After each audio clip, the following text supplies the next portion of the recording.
tell me why nobody's more genuinely curious than you are, and then I'll talk about why I did the whole grass is always greener part of the intro. Sure. Yeah. Well, it was great to meet you. My talk at the writers event was called Don't Write Your Book, which was a lot of fun to give to a writer's Yeah. retreat. Yeah. I think, unfortunately, a lot of people left that talk wanting to write their book even more. That's kind of how I work. I'm a little trickster. So the talk was Don't Write Your Book. For the people that need to write their book, they're not going to let a little talk stop them. So that's kind of the point of it. Yeah, my show is called How to Human. The company that produces the show is called Hello Humans, and everyone gets them mixed up. So I don't blame you. My mother gets them mixed up. But I think one of the things I have to offer as a host is I'm not there pretending that I have the answers. And I think when people are searching out there, when they're on their phones, when they're looking for podcasts, when they're trying to find the next books to read, it's hard not to come from a place of wanting to solve our humanity, like wanting to come up with some solution to make us better than we are. Which podcast episodes and who that you've interviewed really stands out right now? Wow. I know it's such a hard question because my answers change all the time to that. I think Paul Williams' episode, which might be episode 3, is probably the high water mark of my career. And I remember after editing that, because it was actually 2 conversations. We did 2 hours. And then at the end of it, he said, I feel like I showed up as an entertainer. And by the end of it, I felt like, Paul, can we just do it again? And so we did 2 more hours. And then I basically edited the best of both. And that's just objectively once in a lifetime conversation. That was ridiculous, or 2 conversations edited to appear as one. Yeah. Tim Ferriss even said that was the best podcast episode he listened to all year. But so that's a great episode. There's episodes that affected me on a personal level since then. Most do. So we liberally will just not air episodes if we're not feeling it. If there's not magic there. 100%. So Yeah. I am very unapologetic. If it's not worth people's times, I try not to air it. So most of the episodes that have aired, there's no schedule. We don't come out weekly. Sometimes they'll be, generally once every 2 weeks, but sometimes a month will go by. And if a month goes by, that we're not wasting your time. Yeah. That's what's happening if a month goes by. I'm choosing not to waste your time. What's the hardest challenge that you've been through and how'd you overcome it? I've been through a lot of challenges, and my challenges became a really powerful story for why I was screwed up and why I would never be okay. And so I've worked really hard to acknowledge the hardship and pain that I've been through, and also not let it become some get out of jail free card that I carry around with me anytime I'm not behaving the way my spirit would want me to behave. That highest version of myself dreams for me. Being a only child to a single mom was really challenging. That's a very common one that a lot of people who are probably listening know. It's really tough. It's tough on everybody. It's tough on the mom. It's tough on the kid. So that was challenging. My mom being well known was challenging. Like when your kids say, "Why aren't you famous?" I feel like, well, let me talk to them. I'll set them straight. Because my mom's work of being an artist has helped thousands and thousands of people. I mean, I hear it all the time. I hear from people who read a book of hers and really profoundly helped. And in some sense, I paid the price for it. Our relationship paid the price for it because she had to do that work. And as an artist, I completely understand. And as a son, it's also like, damn, I wish that wasn't the case. She's helped me raise my son as a single father. Degrading, dehumanizing behavior I put myself through on drugs is another challenge.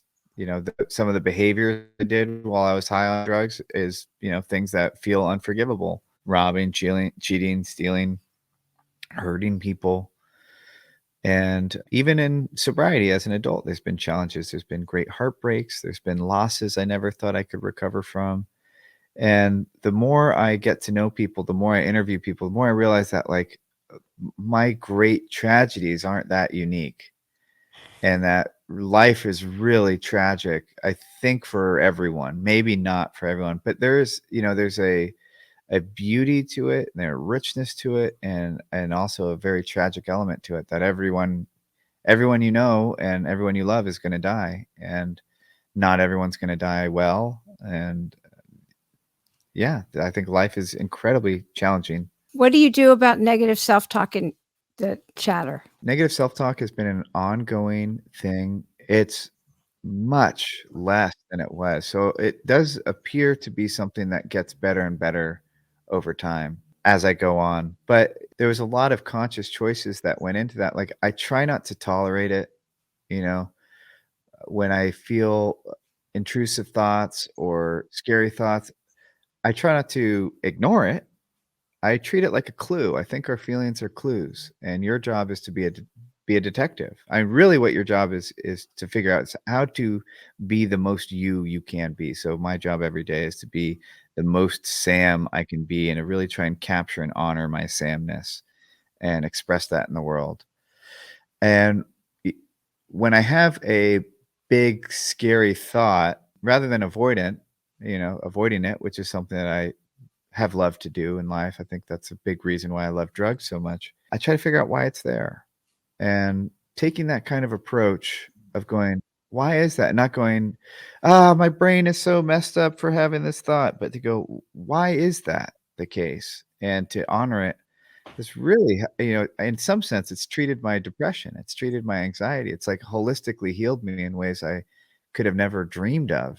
Going from somebody who would get institutionalized once a year, sober, and have to get put on new medication and for the last 3 or 4, 5 years being really, really well, it was a lot of work, but it was a lot of work of figuring out, "Okay, what's this about? What am I doing that's so out of alignment with myself that it's manifesting in these horrible, horrible feelings?" Do you journal? Do you meditate? Do you run? And I hate Ye running, but no offense to anybody who runs. I hike. I try to be outside, make sure I get outside at least once a day for my mental health, and things like that. So no offense, but I'm just not somebody who runs. Yeah, I Yeah. do really well with structure. I do really well with routine. I think journaling is more than a hobby. I think it's a probably the most healing thing I've ever done in my life is to take journaling seriously.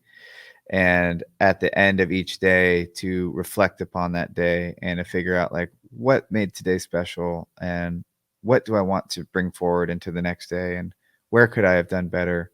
So I journal. I used to journal when I felt well. Now I try to just journal regardless. I try to journal every single day, and I have a daily journal where each page has a date printed in the corner, so if I miss a day it's right there. Yeah. It's like glaringly empty.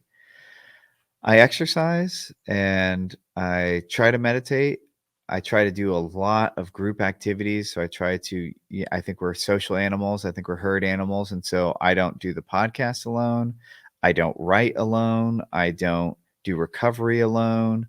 I really try and use the power and wisdom of groups and herds to improve my life. And I hope one day that we have communities that are more like what I imagine is the natural way to express ourselves as a mammal. I think we're supposed to be helping each other raise each other's kids and sharing strength when others feel weak, and we've walled ourselves off. Literally, we've built walls around us, separating us from our neighbors and communities, and so I try to just use as much of that as I can. I think that that's my superpower.